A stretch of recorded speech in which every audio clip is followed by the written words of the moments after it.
Well, the beautiful thing about real estate is that out of nowhere, your phone rings and someone says, hey, I want to list or buy a house. And then all of a sudden, 30, 60, 90 days later, you make a check. But sometimes those checks are really, really big. Greetings, Signature Studio Spotlight Series. This is the ball guy in the red tie, John Butler, and the world famous, the Queen Supreme of Signature, Miss Susan Ebert. How are you, Susan? I'm good in between my bad choices. How are you, John? I try not to make bad choices. I only do make too. good choices. Ooh, good. Yeah. When I grow up, I want to be just like you. Yeah, hopefully. Hopefully you can reverse that, huh? Well, we have somebody very special in the studio today who made a very large check. Probably one of the bigger ones that I've heard of and seen. Yeah. We have Mr. Shane Gonzales. How are you, buddy? I'm doing great. I appreciate you guys having me. Go, Shane! What up, Shane? What's going on, guys? Well, welcome to the Spotlight, where we put the light on somebody that's oh so bright, and that would be you today, sir. Very cool. So a little birdie told me on Facebook that you recently joined the office. Yes. And you had a closing. How about you walk us through the rest of that story? Yeah, so I did have one of my biggest closings in my career in the last week or two. I was fortunate enough to represent both sides of the transaction, so that's kind of what helped me out there. And yeah, I just want me to jump into the story of it. Yeah, how did it all start? Yeah. Don't tell the number yet. Yeah, no, I won't tell the number. So we'll save that for the suspense. The funny thing about this house was I've been working on it for probably almost 3 years. No, I would say about two and a half. And it stemmed from just kind of a stroke of luck at my first brokerage meeting. This seller was a listing that was going to come up. That brokerages was in Newport. So this listing was in La Cresta. And they didn't really have anyone to work on it. And it just so happened that I'm from Temecula, so my name came up. And I was probably 3 months as a new agent and never had a listing, nothing. So I got the call about this, and at the time it was like 3.75. And I was just like, yes, I'll jump on this 100%, all the while thinking I have no idea how I'm going to do this. So they throw me on there. I go to the listing appointment. I'm just scared as can be. I've never been on a listing appointment, and I didn't even really have to say anything, but I was still super nervous. And we finish it up. She agrees to list with us. They tell her this kid is going to be doing all the showings and being the co-list and all this stuff. And she goes, oh, that's great. We got along fairly well. I didn't know what I was doing, but I pulled it off, I guess. I don't know. And so go home, and for about 6 months, we worked on this listing, and we never really got traction on it.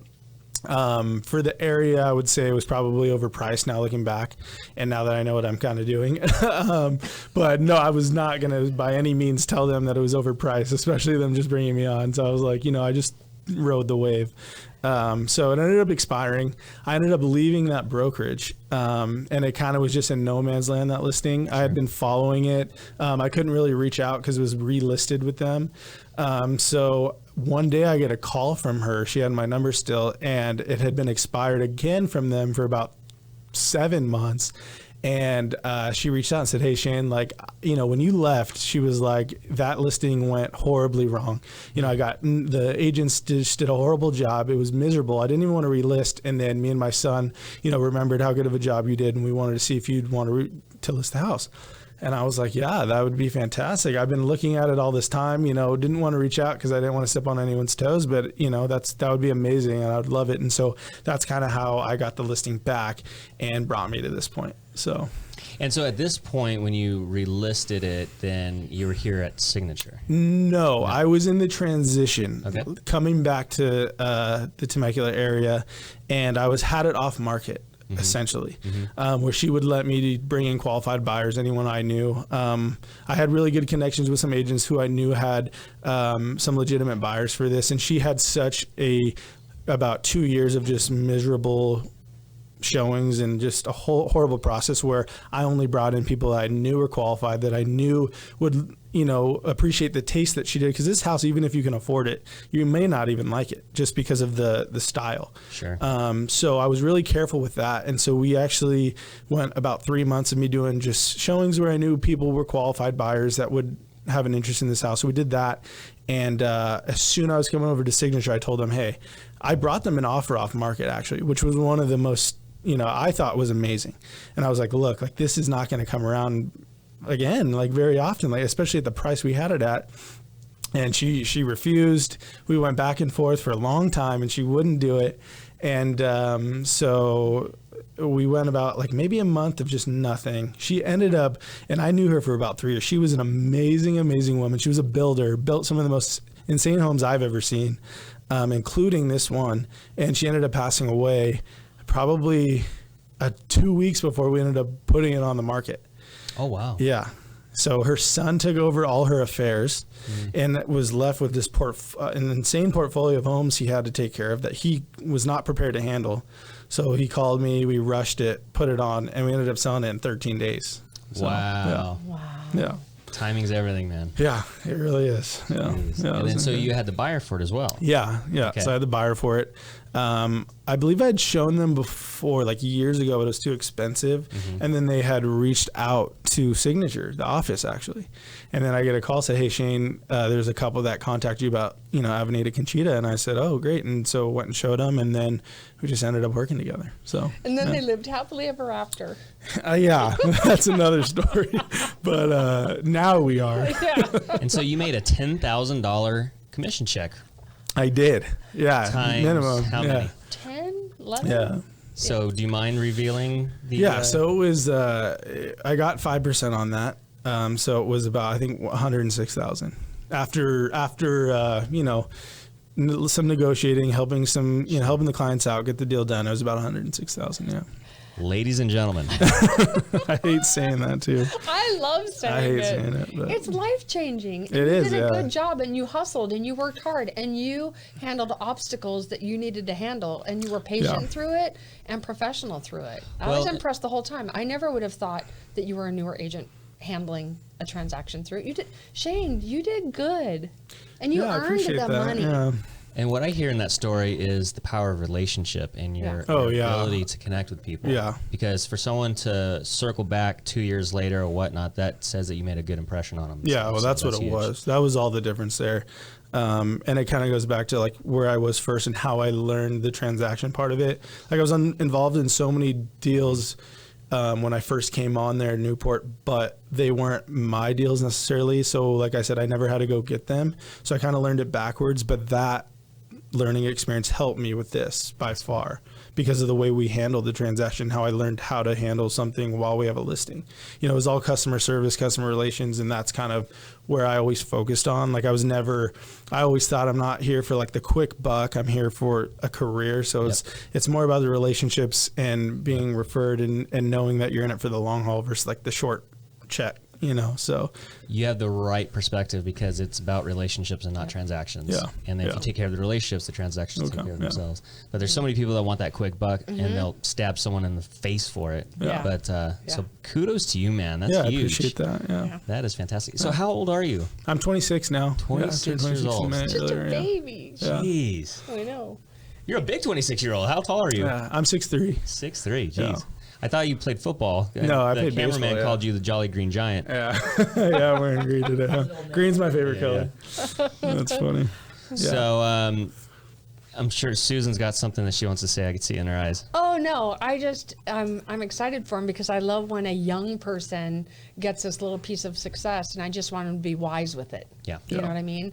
But he's also married and just had a brand new baby, and look how good God was in order to provide Yeah. anything and everything that they would need awesome. financially right now in this season where you're at home and you're tired and you're Yes. exhausted and Yes. your patience is tested and you wonder how in the world you're ever going to sleep again and Yeah. if you're ever going to do other stuff again.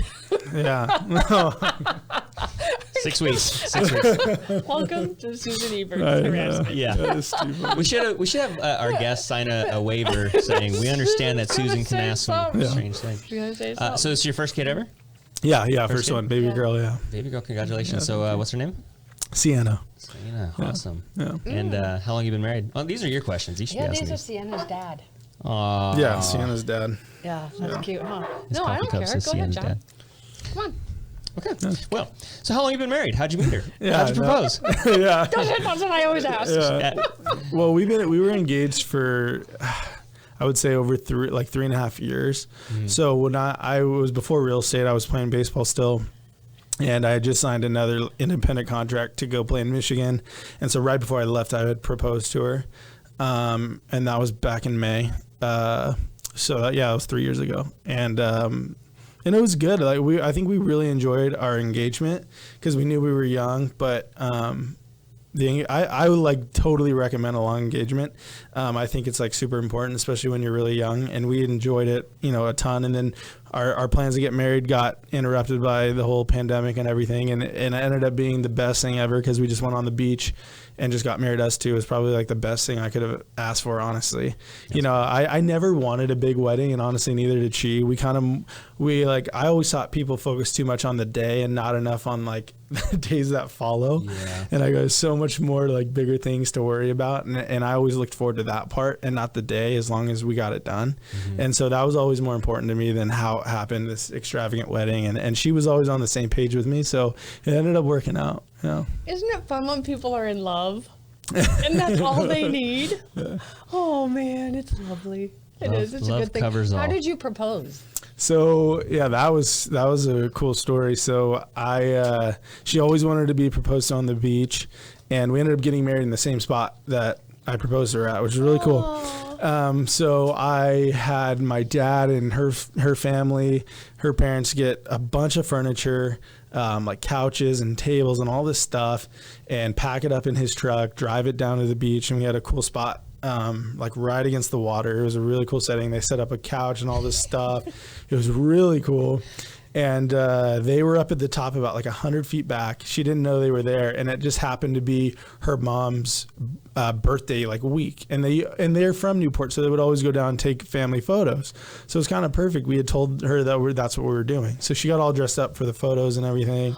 And wait, so this is the proposal day, or this is the proposal day. Okay, got it. And so we all go down there, and her family and my family are waiting up at the top, and we're just walking along the beach to the spot.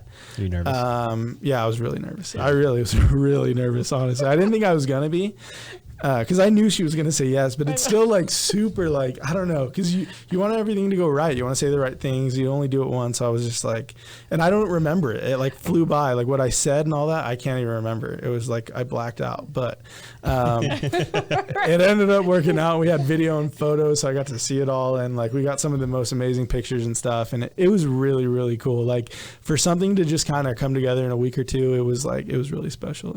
That's awesome, man. Yeah. So she said yes. She did. Yes. But you don't remember what you said? I don't. You're the love of bits my and life, pieces. the onlyest one. I know. No. But I know probably what I said hopefully was good. And you have a video. You can watch it back, right? Yeah. That's awesome. Congratulations. Thank you. And so then you went back and got married in the exact same place. Yeah. So then we went back. Tower 25 is where we got engaged. And then we went back there and got married. So. Did you have the baby there? No. We did not. An ocean birth? Yeah. Water birth. Yeah. Water birth. Jeez. That's a whole new ball game, isn't it? Did you go in? That's crazy. Wait, what? Did you go in for the birth? Oh, I did. I did. Yeah, that was. I love watching men's expressions of childbirth. Yeah, that was something. That was an experience for sure. It's intense. Huh? Yeah, it is intense. I don't care where you're standing, like it's unavoidable. Because there's no escape. So, but it was amazing. Like it really is like unexplainable to like the moment she arrives. It's like, I don't know. It's just like you almost don't understand how like a human is like born from you. Like it's just crazy. It's fascinating. Yeah, it really is. Yeah, it's a miracle. My wife Kendall, she still like says all the time, I don't understand like how our bodies do this. Like I just don't get it. Like she says it all the time. Yeah, well, something so microscopic. Yeah. Comes shooting out. Yeah. And it creates a human. It's insane. Yeah. You didn't have an alien. I was sure I was having an alien. Yeah. I don't know. Well, Nash is suspect. Yeah. But I think that's one of the funnest things, and I applaud you for going and handling that with her, because it's a hard one. Yeah, and I can't imagine, especially this year, the women who maybe doesn't have a significant other with them, and because we weren't allowed to have any family in. They couldn't even be in the waiting room or even downstairs in the lobby. So it's like, I can't imagine really going through that by yourself. That is like something to think about. This was in when she gave birth. Yeah. That was a month ago. Wow, on the so 22nd. brand new yeah. baby. Yeah, she's only a month and a half. Yeah, it's Wow. flown by. I know. Wait till they're like 25, 26, Yeah, and they're I your know. age. I know. So so Kendall's birthday is April 13th, mine's the 14th, and hers was supposed to be on the 14th, and then it was like a day later she had to be induced. So we thought it was going to be the 15th, so it was going to be like 13, 14, 15. She ended up being on the 16th. So, Well, yeah. baby number 2 will have to be the 15th. Yeah. And fill in the Yeah, gap that'd there. be really cool. How No many pressure. are you going to have? She wants 4, I like so it. we'll see. Yeah. Um, Yeah. So yeah. 2 boys, 2 girls? Yeah. 3 I boys? I Baseball really players? wanted a What do you boy want? first. I really wanted a boy first. And only reason was because I always thought it would be really cool to have like the older brother, just, Yeah. to protect everyone. Yeah. But she'll Yeah. have to do that. Do you have siblings? Yeah, I do. Yeah. Are you the oldest, youngest? I'm the youngest. How Yeah. many? I have a sister who's 28, and I actually had a brother, but he passed away in 2015. Oh, wow. Yeah. But yeah, my sister's 28. She works here. And She's with she child. kills it. Yeah. She's having her second right now. Adorable. That's awesome. Adorable. I was so glad. She's like, my brother maybe wants to come. And I'm like, Yeah. what? Yeah. I get to have a family? I'm so excited. What made you get into real estate? It was back when I was finishing up baseball. So, I just always thought I was going to play baseball, and I kind of, like most kids, put all your eggs in that basket. So I was fortunate enough to get a scholarship to USC out of high school to play there. Wow.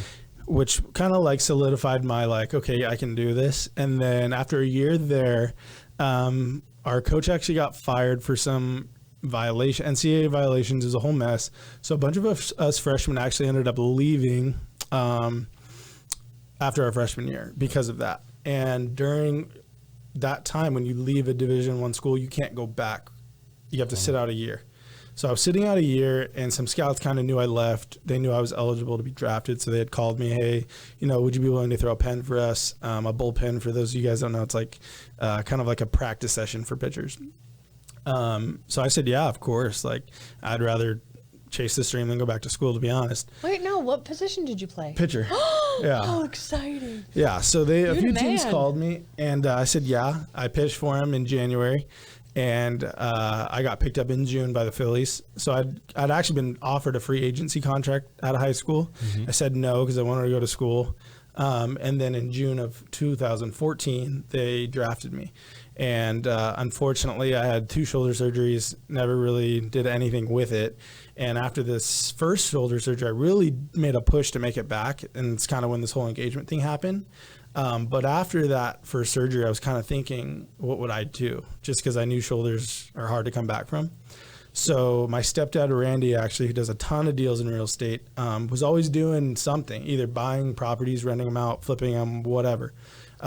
Big on entrepreneur type now, and that always really interested me. I was like super intrigued by that.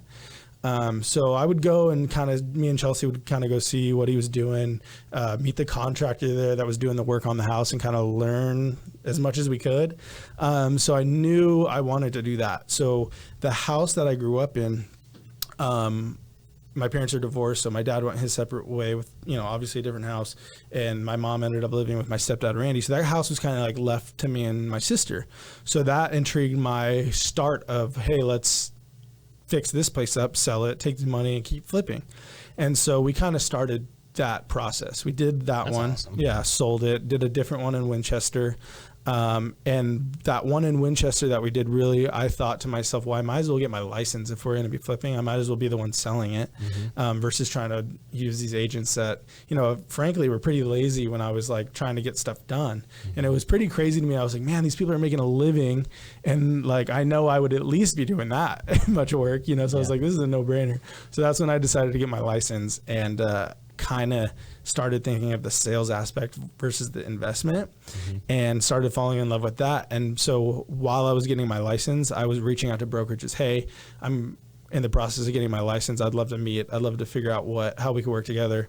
And I was reaching out to, because I was a young kid thinking I want to sell $20 million houses. So I was like, okay, I'm going to reach out to the brokerages in LA, brokerages in Newport. I reached out to a ton, and one emailed me back, and it was the McMonagle Group. So I went down there. I met with them. I would drive down there 3 days a week and do open houses with them while I wasn't licensed, and I would do open houses with their agents and learned how they, conducted themselves. And then as soon as I got my license, they hired me on, and that's kind of where I started. Yeah. And so how long have you been licensed? So, 3 years? God, I would say 3 full years. Yeah. Very cool. Going on 4. Yeah. 3 full years. Yeah. Never going to look back? Yeah. No, definitely not. Especially if you got a taste of that Yeah. check Well, it's there. funny because while I was there, I was lucky enough to become a managing agent. For the first 6 months there, it was brutal. Like most agents, I'm sure can say, like you get your license and you think it's gonna like just like fall from the sky. Yeah, you don't realize. And then it was like insane. I was like telling Kendall, I'm like, this is horrible. And literally in that conversation, I got that call to help manage that Marietta house. And during that time, it obviously didn't sell, but I did a really good job on that where I was able to manage more properties in Newport, which was awesome. And then I became working for their executive team, which was really good. And so I was more of like a transactional coordinator pretty much on a lot of their deals versus me being an agent. And then once I saw it to go downhill, I was like, okay, I've got the knowledge. Let me get out and do my own thing. But yeah, no, it was a really cool experience out there. It really was. Yeah. That's awesome. I love hearing people's story of how they get into this business because it's always unique. There's not one straight shot that you come into this business. Yeah. And no, it's true. It's like a duck to water, it sounds like. Yeah, it really was. I mean, I was thrown in. Yeah. And I would always see, because once I started doing the managing agent thing, I would see their huge checks and I only got a portion. So it was like literally nothing. And they would be collecting literally $200,000 checks, $300,000 checks. And I was like, oh my God. So I would like take a picture of it. And then I still have it like on the deal I was on. It breaks it down like John, Russ, those are their names who I worked for. And then Shane. I took a picture of it and then compared it. And I would always think, man, I can't wait till I get that big number. And then I finally got it. And I was like going to like frame it or something. That's awesome. But, yeah. You need to frame it. Yeah. I got my first check on Halloween of 2008, and this lady signed it, and I have that check still, and I have it framed. That's so cool. So you'll never forget those firsts and stuff like that. I made him ring the bell. Yeah. Yeah. That's tradition here. Yeah. So speaking of this young lady over here, how did you meet Miss Susan Ebert? So that was from my sister. She had been working here for a while. I mean, not too long, but quite a while. And, she obviously had nothing but good things to say about it. So during my transition from Orange County back to Temecula, it was almost like a no-brainer for me, especially the setup. I didn't really know anything yet, but I had heard about their model here, and then hearing my sister talk about it, and then finally coming to meet with her, it was like, it was a no-brainer for sure. Susan is a very dynamic person. Yeah. And so when you meet her, she just like lights you on fire with her for enthusiasm sure. and energy and stuff, I'm just happy when I see people who are willing to work, put forth that effort, and I know they're going to do it. It has nothing to do with me, but I'll be your cheerleader on the sideline, It's you are a fun. good cheerleader. Yeah. Rah! And like, honestly, like for Susan too, like during that transaction helped me out so much in times where like I really needed advice on how to maneuver certain things, because the only time I had double-ended a deal was with one side was someone I knew really well, either a friend or a family member. So it was like, it was different this time because normally I had an agent to like, me and them get in the heated discussion. They go back to their client, I go back to my client, but like you have someone to take it out on. So like this time around was like so frustrating because I'm like taking care of both of them, and both of them are just like business clients, and I had no one to like, yell at. Like as far as like an agent. So to be like, it was so frustrating to maneuver that aspect of it because you're being taken advantage of, and there's like a fine line, but you have to accommodate everyone just to get this deal closed. And we were like so close at one point, and then we hit a point where it was like, oh man, I might lose this. And it was like a roller coaster. But Susan really helped me out with like a lot of the fine details that like I really needed clarity on. So it was like, I was really thankful for that. I don't think so. He just called me and shared with me the circumstances, and then he figured out what to do. And I said, you're right. So, I mean, it's kind of like you when I first met you, and it wasn't, I mean, it was just inevitable what you were going to do. I had nothing to do with it. I was just going to walk, and watch.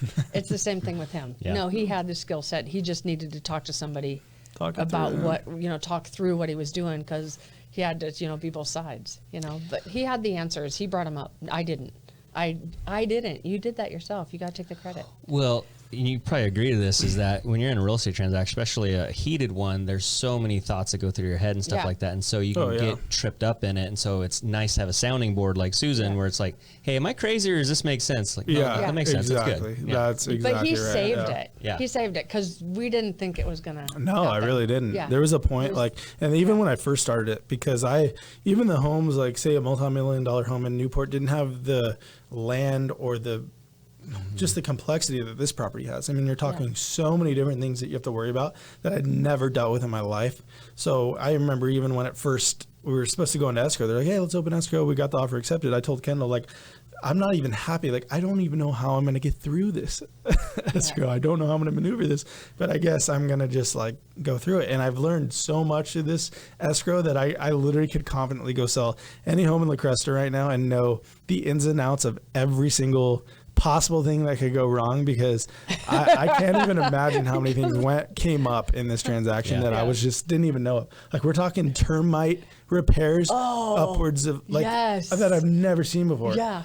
Like, I don't know. It was crazy, but it was fun. Like, looking back now, it was like, I'm like, oh, I'm really glad it happened. But there was times during it where it was really, really hard to get through. Yeah. So I'm guilty of liking when the first couple transactions are challenging, because then when you get an easy one, you're like, oh, that was easy. Yeah. And you learn so much more when it's a difficult one. When something goes wrong and you're learning something new, you just learn more when it's a tough road. So it's better to learn it and then be an expert in it. Yeah. So true. Yeah.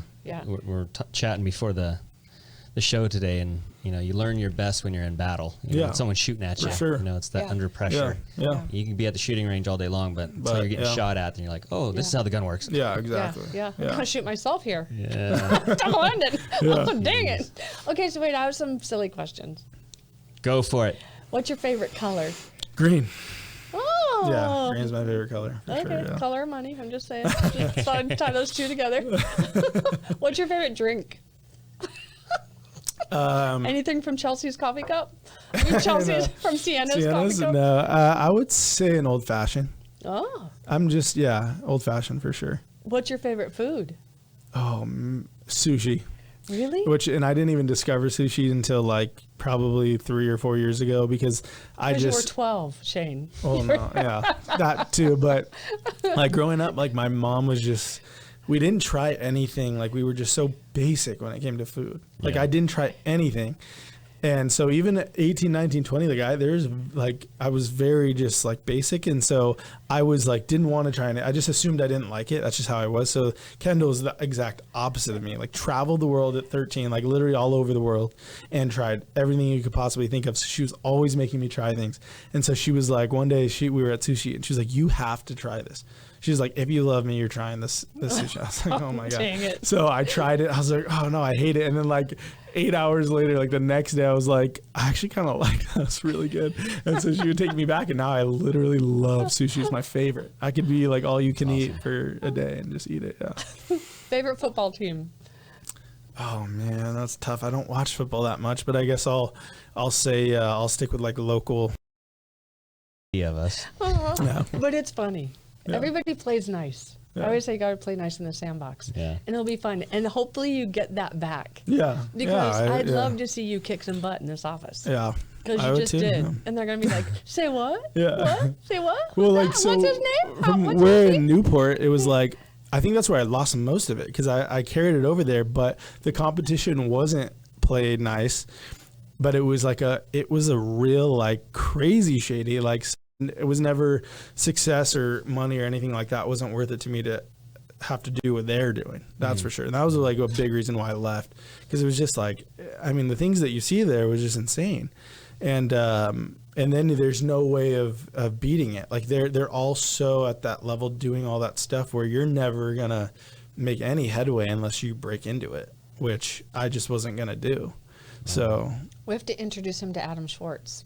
I was just thinking that. Yeah. Adam's a big producer here in the office, but he's was an umpire. Yeah. Oh, really? Mm-hmm. Yeah. Oh, okay. Yep. And so you guys would talk ball. And he has lots of stories. Yeah. Those kind of stories. Yeah. Like, ooh. And he's super competitive, so you guys might feed off each other. Yeah, that'd be good. Oh yeah, he'll be here, and you might beat him this month, and that'll be funny. He's gonna come up. I'm like, the pitcher for the Phillies, and then just stare straight at Adam. It's fun. You'll have fun. Yeah, okay. I know. What advice do you have for like a new agent that might be in that 6-month period where they're like, oh my gosh, this is not what I signed up for, and it's not what I thought it was going to be? Because a lot of new agents will get into it thinking checks fall from the sky. Yeah, for sure. But through persistency, like your story, I think it's going to be encouraging for a lot of the newer agents because it's like, it's possible. Yeah, for sure. Well, I mean, it was easy for me. I mean, it was a hard thing to look back after 6 months, especially expecting that. But for me, it was a little easier for me to say, hey, no, you got to keep going, because it was like 20 years of baseball, not knowing what's going to happen. So what I would say to them is nothing really truly worth having is going to ever come easy. And that's so cliche to say, but it's so true in so many different things: success, love, just regular relationships. Like, true things that actually matter will not happen overnight. And we are so used to things coming so fast because of phone, like especially my generation, phones, Amazon next day delivery, just like so much instant gratification where that consumes you, and you literally feel like the world's coming down on you in 6 months because it's been 6 months, when it's like, well, how about 6 years? Imagine what you could do. Like, I look back now and I'm like, God, can you imagine if I stopped even just 2 years, even just 6 months ago, after saying, hey, Shane, you've done it 3 years, maybe it's like, and then you just never know like when it's going to happen. And, there was some bad times during the last 3 years where, Kendall and I are on our own in Orange County, have no idea how we're even going to pay the next month's rent. And we'd always just say, we're going to figure it out. You do what you have to do. If it's something you love, you're going to do what you have to do to keep it going. And honestly, thank God we did. But that's what I would say for sure, is that if you can stay consistent enough, if it's something you truly want to do, it's not going to happen overnight, and it shouldn't. I mean, if it did, everyone would be doing real estate, and a lot of people are, but then a lot of people quit in 6 months because of that. So it's like you put yourself at such a big advantage. If you just even stick it out that year, you're already ahead of a lot of people. So I think the statistics are 88% failure rate within 2 years. 2 years. Yeah. That's insane. Almost 9 out of 10 people fail in real estate. Yep. And one of the craziest things I think that attributes to is because no one, in my opinion, I could be wrong about this, but I don't think anyone grows up saying, I'm going to be a real estate agent. Exactly. So they go out in life saying, this is what I want to do, and then they fail at that, and then they say, oh, let's do real estate, and then it's even harder than what the first thing they wanted to do, and they go, oh, crap, so they stop doing it that way too. I think that is 100% why.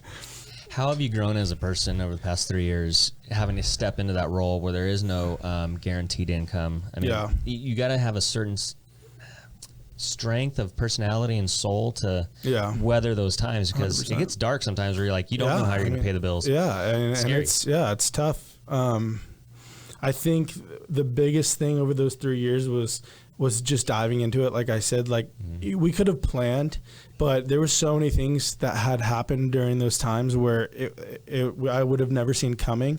So it's like, if I would have kept trying to plan for this and that and waited till I had all the answers, I would have never done it. Right. And I don't even know where I'd be right now. So it's like, I think where I'm going now, I've learned that I really have to, yes, I can game plan, and I think I should, but I really have to jump into it and just get the ball rolling and learn as I go. I love that. Like, I am a learn as I go person. It's just, that's how I've done it. So I think that's the biggest thing, is to just go for it. I mean, really just jump in and do it. I mean, would have been one of my biggest regrets had I not moved out there and just done it. Because look, I'm back here and so much has changed. When I initially went out there, I would have never thought I would have left. I went there to be there. And now so much has changed, but it was for the better. And it was a journey that I could have never foreseen. So, yeah. I'm so glad you have someone who loves you and is on the journey with you. Yeah. And that's another huge help. Like, she did not care what I wanted to do. Like, she was going to be there. Like, she didn't care if I wanted to do this or that. She was going to support me, even if it wasn't bringing in money. So, that's a huge help. Like, I can't discount that. without that, I don't know if I would have kept having the, strength to keep going. I hope I would have, but like that was a huge help to know that at the end of the day, I could go home to her and like we were like going to be together, be a team, and she was going to support me in whatever I did. That was literally a huge help for sure. That's right. Yeah. You have to remember all of this advice when you're on baby number 5. Yeah. And you can't stand each other. No, you still love each other. Oh. You just can't get private time. 6 weeks. 6 weeks, yeah. You got to work on it. Got to work on it. Got to remember those things. Yeah. I think what I love about you is that you know the important things in life, and that's obvious, and you're only 26. And it took me till I was older than that to figure that 55? out. 59, I think it was last year. It's a couple years ago, yeah. Yeah, last year. Okay, so what's your favorite thing to do now with your new family? Oh man. So, with Sienna now, it's just having her sleep on me because we can't really do much. So that is like one of the coolest things to see. It's just a surreal thing to know that that's yours. And like, I was driving home the other day and she was in the car seat and I'm like, I'm responsible for this person, like their whole life. Yeah. Like that is so heavy to know that like no one is looking out for her. Like she like is my responsibility for everything, a whole life. Yeah. So that is like an incredible thing to think about and a huge pressure to think about. And you just want to like already, you never know, like you just want to give everything to them already when you look at them. It's What's like, she going to be when she grows up? Hopefully a golfer. I can see her as a golfer. I want her in sports. Not expecting that answer. I love golf, so that's why I say that. But so that's your favorite hobby? At the moment, I golf as much as I possibly can. I absolutely love being on the course. And a lot of deals get done on the course, so that's also why. Yep. That's yep. cool. You need to hook up with Jimmy and Sean and Joe Haas. Yeah. In the office. Anyone who golfs, for sure. The 2 guys that were walking out when I introduced you. Yeah. Well, that makes sense. Yeah, those are the golfers. Yeah. Yeah. And they do the same thing. They like to get great big fat paychecks and then live life. And then live life, Yeah. exactly. Yeah. What's the first thing you did with your check? Now I looked at it for a while and then took it down to the bank. Was happy about that. Did they give you the suspicious eye? Like, wait a minute. They actually, it took a little bit, and then they actually had like their bank manager come over, and be like, "Hey, like, do you want to talk about financial advisor, blah, blah, blah, all this stuff?" I was like, "No, I'm okay right now. I'm just gonna look at it for a while, so I'm okay." And but I think I'm like huge on real estate investing, so I'm definitely gonna do something out of state. I've had a lot of like social media has gotten me a lot of business too. So I've made a lot of good connections that way. And so I'll probably do something there. I'm huge on being on the investing side of real estate now. So I'm definitely going to combine the two. But for now, I'm going to just enjoy the comfortability that comes with that and just know that I can breathe for a while. Bills paid for the year. Yeah, exactly. Good. I did meet with my tax guy like 3 days ago, and it was not a great meeting. So SCorp, W2 employee. Yeah. Yeah. Time to strategize with Yeah, that, for exactly. real. No, I know. It's like Yeah. It'll make all the difference. Trust me. Okay. Yeah. Big time. Big time. Did he tell you to do an SCorp? No. Oh. Not. Maybe we need a new. Hope he doesn't watch this. Well, to give you tell him. To give you an example, in 2014 was last year that I wasn't an SCorp, and I owed about $30,000 in taxes. And then the following year, it went down Really? dramatically. Yeah. And then last year, I think I got money back. Yeah. You want to create an SCorp, $800 a year, and then you become a W-2 employee of your corporation. You're self-employed by your company. Sense. So, yeah, you need to do that. Yeah. Yeah, because you have that amount of money. And you're going to make a lot more than that. Yeah. So, because I have all these expectations. Yeah, same here. Well, now that she knows that you could do it, she's going to expect it. Yeah, it's the problem-solving part. I trust you with it now. Yeah. That was honestly like amazing to do. I didn't think it was going to happen. So, yeah. Yeah, but the good part that you did is when we thought it wasn't going to happen, you were okay with that too. Yeah. I mean, you weren't perfect. I wasn't. But it was I wasn't happy about it. It was like, okay, but if this doesn't happen, this is just the reality of what that is. Yeah. Yeah, I had to have that hard conversation with them. Okay, look, this might not. It's not the end of the world. I know, because it was already going bad. So when you said that, I was like, oh man, is this actually not going to go through? Holy crap. And then he saved it. That's why I'm like, yay! Yay! Proud mom moments. Proud fake mom moments. Where do you see yourself in 5 years? So that's a tough question. I see myself, I definitely see myself in business with a lot of different things out of state. I have aspirations to do like multifamily, apartment complexes eventually. I'm really intrigued by that. So definitely always in real estate. And then on the sales side, I love the sales side. I want to keep doing it, but I see myself more as taking an advisory standpoint and being involved in all 50 states. So working with top agents all over the country and being able to connect clients who trust me, who are moving this place, and being all work together. So I see myself on like a advisory standpoint where I can work with a whole host of different states. That would be really cool. What's the name of your company? I haven't gotten that far Okay, yet, well, we need to name it. And then eventually expand, out of the country. That would be really cool to advise on, global real estate, which would be the end goal. Oh, it's so fun. Yeah. I love that you have a global perspective. Yeah. And that you want to be bigger than yourself. Yeah, I mean, I think that's there.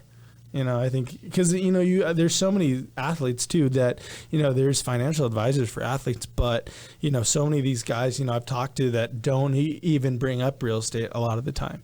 So it's if you could even partner with financial advisors who deal with these athletes that sign as their real estate partner. I mean, it's just there's such a market for that too that I see where I want to do, and these kids signing for $5 million at a high school. I mean, you could have a rental property immediately that is paying you while you're gone playing in the minor leagues. It's a no-brainer to at least have that in your portfolio, as well as whatever your other advisor is going to tell you to do. Oh, we could call it SD Consulting. Sienna's dad. Consulting group. That'd be cool. That's a fantastic angle, especially with your experience in the baseball world. So you have that legitimacy. Yeah, exactly. You know what I mean? So that's huge. That's brilliant. Yeah, very forward thinking. Appreciate that. Yeah. I know. Who are you? Very smart guy. Hi, I'm 26 and I've already mapped out my next 50 years of my global enterprise. Global enterprise. Okay, and we named it. I mean, it's a good start. I get to watch it. I get to watch it happen. Okay, so what's your favorite thing about working with a buyer? If you were just going to give, I'm going to say it different. Yeah. If you were to give a buyer one piece of advice, what would you give them? I would say patience. As much as I think on the agent side, you probably would. That's not ideal because you don't want to be, and that's where it comes back to the relationships. I don't mind to a certain extent if we're all on the same page looking for that perfect home for you, because even me being in my new home, I realized like how important it is to be in a place that you really want to be in. I think as an agent to really provide that, like a genuine, like, I really want to find you the home that you want to be in. If you can provide that, I think it goes miles with them, and it only gives you more business. So it's like if you're genuinely in this to help your client out, and you're not in it, you get that paycheck out of your mind for a buyer, because buyers are frustrating. They drag you around all over, and if you're thinking about a paycheck, it's not going to work out. It's just not going to work out. You have to enjoy you have to enjoy it exactly. And so if you're genuinely in it for that, and I love that part of it. I have been with multiple first-time home buyers that have been ecstatic to be and we've seen a bunch who almost committed to one, and then we just went back and forth and then make a decision and are so happy. It's a really cool thing to see. Yeah. So I would say that definitely for buyers. I think it's a really cool thing to work with first-time home buyers. So. Okay, how about a seller? Seller, I think that's so hard. What would be your advice to a seller right now in this market? I would say to be in this market, I don't know. They're going to list it, and it's going to be freaking sold in 5 days. But I would definitely say be prepared. If I had to go back in time and I had the time to tell my current or the seller that I just had, I would have done so much different. But we didn't really have the time. But we could have saved him a lot in just closing that deal. Well, he had to give up because there were so many unknowns. I would have been way more prepared for that listing, and especially on a property like that. I know it sounds bad because you want to net as a seller as much as you can, but if you can prepare yourself before you go to market with inspections. Maybe getting your own inspection, making sure everything is good to go, possibly even doing minor renovations, paint, different things like that. Making sure your house is ready to go is going to be so beneficial to you and is going to net you more. It doesn't seem like it because you're paying that inspection, you're paying some repairs, whatever, but at the end it's going to net you more. It just is. Yeah. And it's hard to see that when you're paying up front. Yeah. But he would have saved a ton of money on the back end had we done that groundwork. Because come to find out, like I said, it was so unknown. We had to take care of so many things out of escrow. So he did a blanket, hey, let's reduce purchase price by this month to take care of this. And then it ended up being, he could have fixed all this and it wouldn't have been that much. Right. Yeah. So, but we were in such a rush. It was a unique scenario, but I would definitely say moving forward with properties like that, I'm going to have not necessarily requirements, I guess I wouldn't say, but there's some definite things I would highly consider sellers doing before we hit market. It's just, I think it's such a must now, especially after going through that. It's the smartest thing you can do is have them prepared and help them because they don't know how to do it. And it's okay to be honest and tell them, okay, we need to do a termite. I need you to get your HOA docs. We need to put a little bit of lipstick on this, and get the front yard spray painted green. And, it's so true. Yeah, it's true. Yeah. But I love that you learned that lesson. Yeah. Because now all the future sellers are going to benefit from that. For sure. You know, it's good stuff. Yeah. It's good stuff. Okay, so we know where you're going to be in 5 years, a global genius with SD Consulting Company. Genius, but Top athletes. yeah, help out athletes. That would be just a cool passion goal because a lot of them, you sign for, you never know where you're going to be. You sign for a ton of money, but you never really know where you're going to be. And 5 million sounds like a lot, but in 10 years, it's not, especially when you're mishandling it. So it would be a really cool thing to help them out. And to have them, God forbid something goes wrong, they never make it, and they have a consistent, essentially business that they're doing a portfolio of rental properties that they're at least set with for a while, and they have something to fall back on. That's so true. Yeah, well, I think this is going to be a fun journey to watch. Yeah, I'm glad you're here. I am too. I really am. I think you're the right person in the right place with the right people, and you have nothing but success ahead of you, man. Yeah, I appreciate that. So. Yeah, and more babies. Yeah, that seems 3 more. Inevitable for sure. Yeah. Hopefully one of them will be on the 15th. Or the 14th. I know. 15th. Yeah. 15, Okay, but you keep saying the $5 million signing bonus. Is that what happened to you?